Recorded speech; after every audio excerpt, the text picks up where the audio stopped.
Hello everyone, আমার নতুন একটা ভিডিওতে তোমাদের জানাই স্বাগত। আশা করি তোমরা সবাই ভালো আছো আর আমিও খুব ভালো আছি। আর আজকের ভিডিওটা স্টার্ট করছি এখান থেকে। আর এই গরমকালে তোমরা কি রান্না করছো সেটা অবশ্যই আমাকে কমেন্ট করে জানাবে।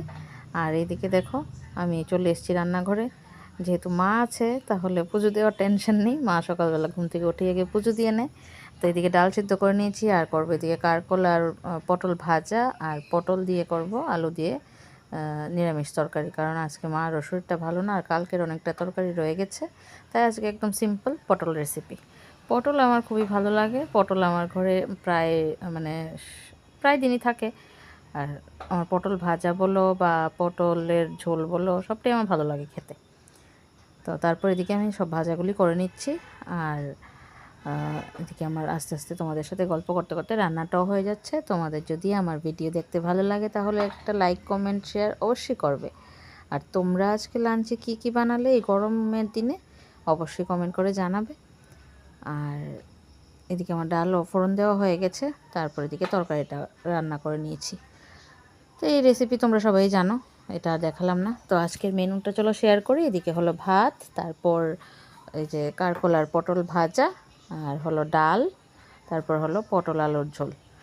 তো আজকের এই সিম্পল মেনু, কারণ আজকে শনিবার, তাড়াতাড়ি করে সব সেরে নিয়েছি আজকে। তারপর লাঞ্চ টাঞ্চ সেরে রেডি হয়ে বেরিয়ে পড়েছিলাম আর্টে যাওয়ার জন্য বাবাইকে নিয়ে। তো বেরিয়ে দেখি এত রৌদ্র, মানে বলার মতো না। যদিও বেরোনোর আগেও দেখেছি রৌদ্র, খুবই গরম, বাপরে বাপ। তো আমরা চলে যাচ্ছি গাড়ির জন্য, গাড়িতে উঠে ওদের বাড়িতে চলে যাব। আর আমার আজকের লুকটা কেমন লাগছে জানাবে। আর এদিকে দেখো, ওদের বাড়িতে এসে দেখছি মেজ দিয়ে রান্না করছে, আমার ভাসুরের মেয়েও রান্না করছে। তো ওরা দোকানের জন্য বানাচ্ছে, ওদের দোকানে যা যা আইটেম, এই যে সব রান্না বান্না চলছে ওদের। তো ওদের প্রায় দিনই এইসব কাজ থাকে, প্রায় দিন না সব দিনই থাকে, যেহেতু দোকান আছে তা অনেকটাই কাজ থাকে।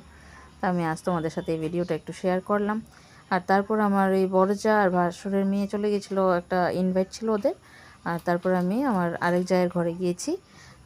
ওরা তো দুই যা। তো এখানে ওদের বাড়িতে একটা দিদি কাপড় চোপড় নিয়ে আসে, মানে কাপড়, জামা কাপড় সব নিয়ে আসে, কোয়ালিটিও খুব ভালো। তো আমারও দেখে ভালোই লাগলো। আমিও এনেছি, অনেক আগে অনেক কিছু এনেছি। তো এদিকে আমার যা ওরা রাখছিল, তো আমি বললাম যে দাও আমি একটু ভিডিও করি তোমার কালেকশানগুলো। খুবই ভালো, দেখো নাইটির কাপড়গুলিও খুব ভালো। আর এটা আমার ছোটো যা, মানে ওই বাড়ির যে ছোটো যা ছর্দি রেখেছে। আমার ছোটো না, আমার বড়ই ওরা সবাই। তো এখানে ব্লাউজগুলোও ছর্দি রেখেছে। তো ছর্দি আবার বলছে যে আমাকে ভিডিও করো না, আমার জামা কাপড়গুলি করো।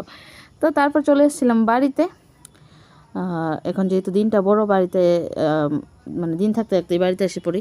তো আজকের ভিডিওটা এই পর্যন্তই। আগামী আরেকটা ভিডিও নিয়ে তোমাদের সাথে অবশ্যই আসবো, তা খুব তাড়াতাড়ি।